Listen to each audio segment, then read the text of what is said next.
Hey, what's up? What's up? What's up? What's up? Gracious good morning to you, good people. It's your girl KB. You know what I do, and you know why I do it. It is Friday. It is 2:48 in the a.m. and it's April 25th. This month started off very fast and then began to drag right around the middle of the month, and we're headed toward the end of the month, and I am grateful that this one is over. It's been a rough month. I want to share this with you because this popped into my head. I was off work yesterday. I have a bit of frogginess in my voice. I'm a little congested. The weather here has been very weird, to say the least, and allergies and sinus headache. Man, sinus headache almost took me out. So I took yesterday as a mental health day, as well as a day to just gather my thoughts and deal with my allergies. I don't know what it is about getting older. It's like you spend more time worried about the movements of your body in every aspect. I want you to think about what I'm saying. I really want you to pay attention to the words that I'm using right now in this message, because it is a message for young folks as well as folks of my generation who I want to say paved the way for this madness that I'm getting ready to discuss. And some of you get really upset with me because I don't take a confectioner's position. And by that I mean I don't sugarcoat anything to appease anybody. I don't do dysfunctional peace.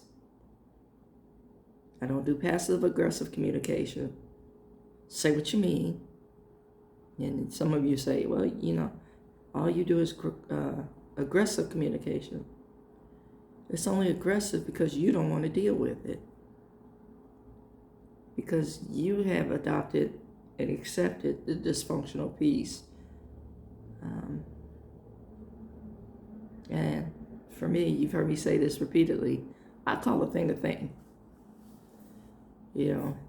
Oh, that's an alligator. No, that's a crocodile. No, that's a reptile. Either way, it's going to tear you a new one if you don't deal with it. That part. Let me just get into this message because once again I got pulled into a rabbit hole yesterday of video watching, and this particular algorithm was about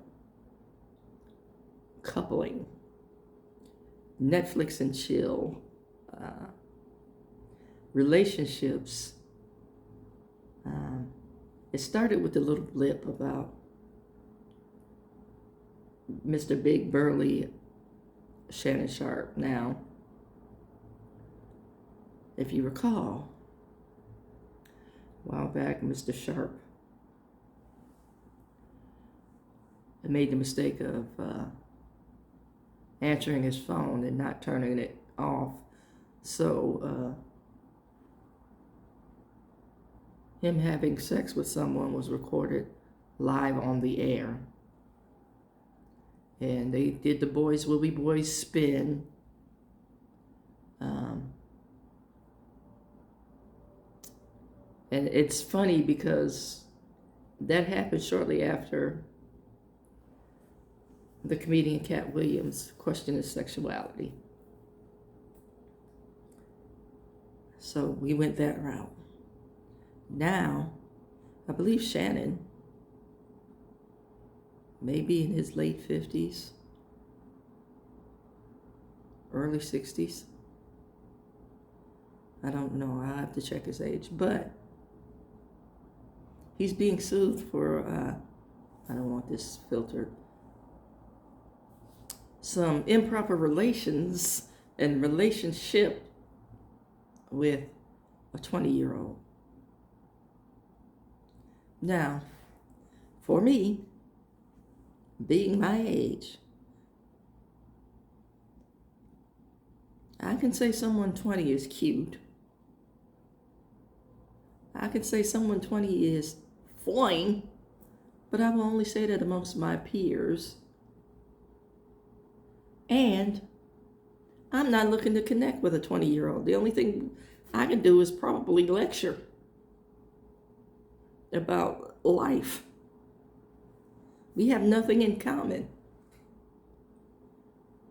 Now, when I tell people about relationships, I say you got to have something to talk about when you're standing up. Not give directions, not provide, like I said, life information. That puts you in a position of power, and that puts you in a position of being a parent. Okay, stay with that thought. So that being said, like I said, I got caught in this rabbit hole, these videos. I was bombarded with these videos after watching one. And I thought about, how we go about dating. And I thought about this term. Now I know the word is archaeology or archaeological, but I'm going to say we indulge in archaeological dating. And by that I mean we go dig somebody up after the healing process. And I'm going to air quote healing. No, you just took some time off. Or you got in another dysfunctional hookup and you decided, oh, the previous person wasn't that bad after all. And you go dig them up and you tell them a bunch of lies about your healing process and what you've learned about you. And you start this process all over again, playing on that individual's emotions or love for you.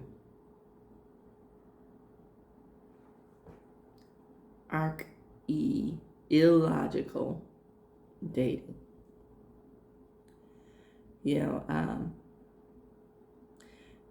in that process, we throw our bodies around. Notice I said we. Like I said, I want you to pay attention to the words I'm using. We throw our bodies around.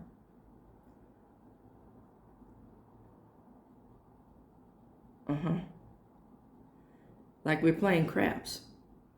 And for the most part, we are. With our mind, body, and spirit.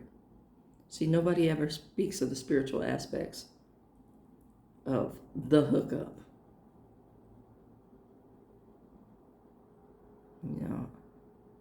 I'm sharing my essence with someone. Been there, done that. Totally underwhelmed and unfulfilled.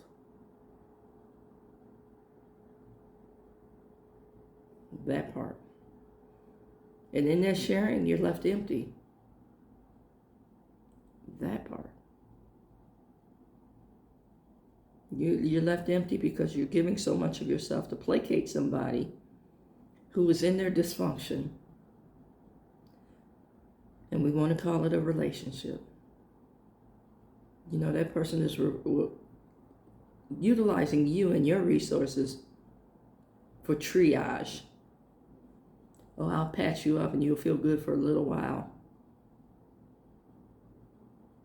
And then you get septic. And hopefully you recognize that the person is septic before you're infected and affected.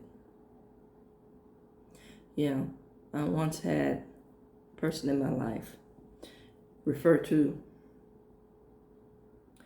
the hookup. Kids, they went to Netflix and chill, but an older person referred to it as self-care.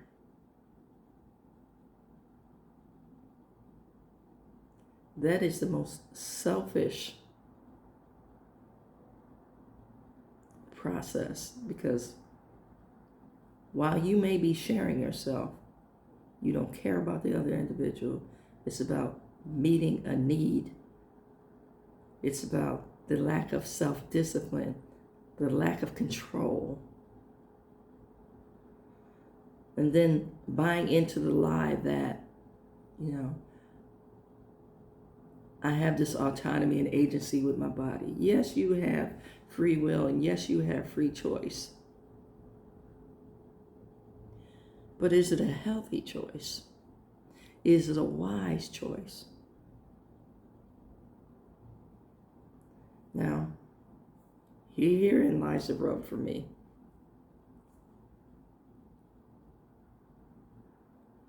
I was once one of those choices. But the only physical aspect of it was emotional.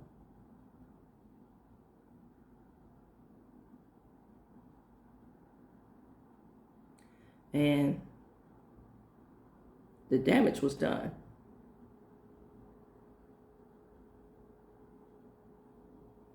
That part. I want you to really think about mind, body, and spirit. All that, even though we're saying three different things, all that is one. And getting back to a statement that I love, that a church janitor taught me, you have to ask yourself, what does it weigh? What is the value of this aspect of your life? And, sometimes we add value, or sometimes we devalue. The choice is yours.